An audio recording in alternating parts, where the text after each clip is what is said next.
আমাদেরকে সবচেয়ে ভালোবাসেন আমাদের রব আল্লাহ। সত্যিকারের ভালোবাসার ডেফিনেশনটা হচ্ছে যে আপনি নিঃস্বার্থভাবে কাউকে ভালোবাসেন। আমাদের আশপাশে যারা আছে, যারা ভালোবাসা দুই প্রকার, বলেন কয় প্রকার? আমার সাথে বলেন, এখানে শেষ করে দিব 10টা মিনিট। ভালোবাসা কয় প্রকার? একটা হচ্ছে নিঃস্বার্থ ভালোবাসা। কি স্বার্থ? কোনো স্বার্থ নাই, নিঃস্বার্থভাবে ভালোবাসা। একটা হচ্ছে কোনো না কোনো স্বার্থ জড়িত আছে এমন ভালো। একদিন আগেও বলেছি, 5 বছর 6 বছর আগে, যে মানুষ আসলেই মানুষের অবস্থানকে মূল্যায়ন করে, ভিতর থেকে মানুষকে শুধু মূল্যায়ন করে আল্লাহ রাব্বুল আলামিন। না হলে কি হতো? এই যে এত অন্যায় আমরা করেছি, আল্লাহ পাক কি আমাদেরকে ছেড়ে দিয়েছেন, ফেলে দিয়েছেন, গজবে ধ্বংস করে দিয়েছেন? এই যে আল্লাহ পাক যে আমাদেরকে মহব্বত করেন, ভালোবাসেন, তার প্রমাণে আল্লাহ পাক চান যে আমরা যেন ফিরে আসি। আল্লাহ পাক বলছেন, সারা দুনিয়ার সমান গুনাহও যদি সে করে ফেলে, আসমানের সমানও গুনাহ করে ফেলে, খালি তওবা করে ফিরে আল্লাহকে বলবে আস্তাগফিরুল্লাহাল্লাযী লা ইলাহা ইল্লা হুয়াল হাইয়ুল কাইয়্যুম ওয়া আতুবু ইলাইহি।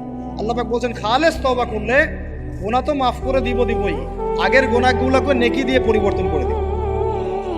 এটা ভালোবাসা না? আল্লাহ পাক সৃষ্টি করেছেন আমাদেরকে ভালোবেসে। কোরআন খোলেন, সূরা সদ পড়েন। সূরা সদের মধ্যে দেখবেন আল্লাহ বলছেন, খালাকতু বিয়াদি মা মানাআকা আল্লা তাসজুদা খালাকতু বিয়াদাই, মানে তুমি ইবলিস কেন তাকে সিজদা করলা না যাকে আমি নিজ হাতে সৃষ্টি করেছি? এটা মহব্বতের বহিঃপ্রকাশ না? আল্লাহ আমাদেরকে নিজ হাতে সৃষ্টি করেছে। আল্লাহ পাকের হাত কেমন এটা আমরা ব্যাখ্যা করতে যাব না। এর হাতের অর্থ কি সেটাও ব্যাখ্যা করার তাওয়িল করার দরকার নাই। কোরআনে আসছে যেভাবে সেভাবে আমরা ঈমান রাখবো, ঠিক আছে ভাই? এখানে আবার অনেকে অনেক তালগোল পাকায় ফেলে এবং বিভ্রান্ত হবে, এদিকে যাওয়ার দরকার নেই। এখানে বোঝানো হচ্ছে আল্লাহ রাব্বুল আলামিন আমাদেরকে মহব্বত করে সৃষ্টি করেছে। এই পুরো সৃষ্টি জগৎটাই তো আল্লাহর মহব্বতের বহিঃপ্রকাশ। সবকিছু এত নিপুণভাবে চলতেছে, এটা মহব্বতের বহিঃপ্রকাশ না? আমি আপনাদেরকে নিয়ে যদি কোনোদিন কক্সবাজারের সৈকতে তারা দেখাতে পারতাম, তাহলে আমি বুঝাইতে পারতাম আপনাদেরকে যে এই মহাবিশ্বটা ঠিকই আছে কি। তারার মধ্যে একটা গাণিতিক ক্যালকুলেশন আছে যেটা সবাই জানে না। যারা একটু অ্যাস্ট্রোনমি নিয়ে পড়াশোনা করেছে তারা জানে।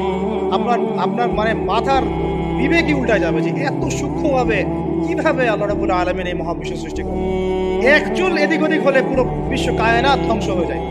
এটা কি আল্লাহ পাকের মহব্বতের পরিপ্রকাশ না? আল্লাহ পাক তো বরং বলেছেন পুরো সৃষ্টি পরিবারটাই আল্লাহর আল্লাহর পরিবারের অন্তর্ভুক্ত। এমনকি আল্লাহ পাক আমাদেরকে বলেছেন, তোমরা জমিনবাসীর সবার উপর রহম করো। ইরহামু মান ফিল আরদ ইয়ারহামুকুম মান ফিস সামা। তোমরা সবার উপর রহম করো, দয়া করো। দয়া রহম এটা তো মহব্বতের একটা অংশ। তোমরা সবার উপর দয়া করো, রহম করো, মহব্বত করো। এটা কি হবে? তাহলে আল্লাহ পাক আসমানে যিনি আছেন, আল্লাহ পাক তোমাদের উপর রহম করবে। আমরা সেই মহান সত্তার ভালোবাসার থেকে বের হয়ে হারাম এই যৌন ভালোবাসার দিকে যাওয়ার চেষ্টা করছি। আসলে এটা ভালোবাসা না, যৌনতা। এর দিকে যাওয়ার জন্য এইসব করছি। আল্লাহ পাক আমাদেরকে মাফ করে যেন হেদায়েত দান করেন। আল্লাহ পাক কত ভালোবাসেন এটা নিয়ে বলতে গেলে আজকে রাত শেষ হবে। দেখেন, আল্লাহ রাব্বুল আলামিন আদম আলাইহিস সালামকে সৃষ্টি করেছেন, করে সমস্ত নাম শিক্ষা দিয়েছেন। নাম মানে হলো ইলম। নাম মানে কি? ভালো না বাসলে আল্লাহ পাক কাউকে সবচেয়ে সেরা কিছু দান করেন। সূরা 3 আল্লাহ পাক কি বলেছেন? তিনি ওয়াজ জাইতুন, এগুলো শপথ করে, লাকাদ খালাকনাল ইনসানা ফি আহসানি তাকওয়িম। মানুষকে সবচেয়ে শ্রেষ্ঠ কাঠামো আল্লাহ পাক দিয়েছেন, দেন নাই? কাউকে যদি মহব্বত না করা হয়, তাকে আপনি সবচেয়ে সেরাটা কি দিতে পারবেন? আল্লাহ পাক আমাদেরকে মহব্বত করেন, ভালোবাসেন, এবং আল্লাহ চান আমরাও যেন তাকে মহব্বত করি, তাকে ভালোবাসি। এবং আমরা যদি কাউকে ভালোবাসি, আল্লাহর জন্য ভালোবাসবো। কাউকে ঘৃণা করি, আল্লাহর জন্য ঘৃণা করি। মহব্বত আল্লাহর জন্য, ঘৃণাও কার জন্য? আল্লাহর জন্য। আল্লাহ পাক সমস্ত ইলম শিক্ষা দিলেন। এটা কি ভালোবাসার বহিঃপ্রকাশ না? নূহ আলাইহিস সালামের কওম দীর্ঘদিন আল্লাহর কথা শুনে না।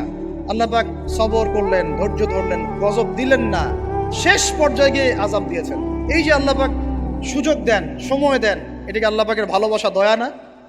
এরকম প্রত্যেকটা কওমের ক্ষেত্রে হয়েছে। আমি তো ফিল করলাম এই ভালোবাসা নিয়ে ঘাটাঘাটি করতে গিয়ে যে আসলে আল্লাহ পাক যে আমাদেরকে সবচেয়ে বেশি মহব্বত করেন, তার সবচেয়ে বড় নিদর্শন কি জানেন? আমাদের কাছে আল্লাহ রাব্বুল আলামিন আল কোরআনের মতো কিতাব নাযিল করেছেন, আর আমাদেরকে আল্লাহ পাক নবী মুহাম্মদ সাল্লাল্লাহু আলাইহি ওয়াসাল্লামের উম্মত বানিয়েছেন। আল্লাহ পাক যে নবী মুহাম্মদ সাল্লাল্লাহু আলাইহি ওয়াসাল্লামকে এই দুনিয়াতে পাঠিয়েছেন না, এটাই সবচেয়ে বড় মহব্বত, সবচেয়ে বড় রহমত। কারণ তার সুন্নতে এমন কিছু নাই যেটা আপনি খুঁজে পাবেন না।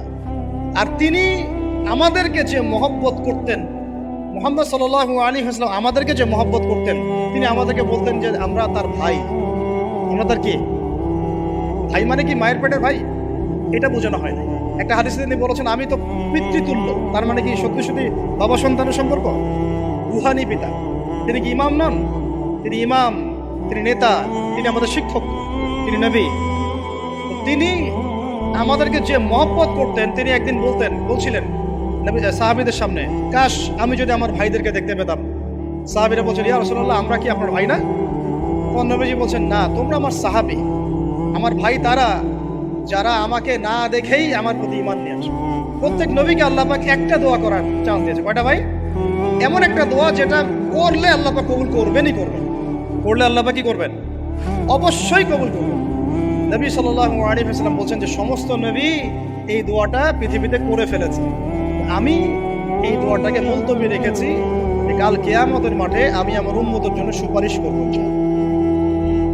এবং নবী সাল্লাল্লাহু আলাইহি ওয়াসাল্লামের সুপারিশে বহু কবিরা গুনাহগার মুসলমান যারা জাহান্নামের ফয়সালা হয়ে গেছে, তাদেরকে আল্লাহ পাক কিছুটা শাস্তি ভোগ করালে হলেও আবার জান্নাতে নিয়ে আসবে।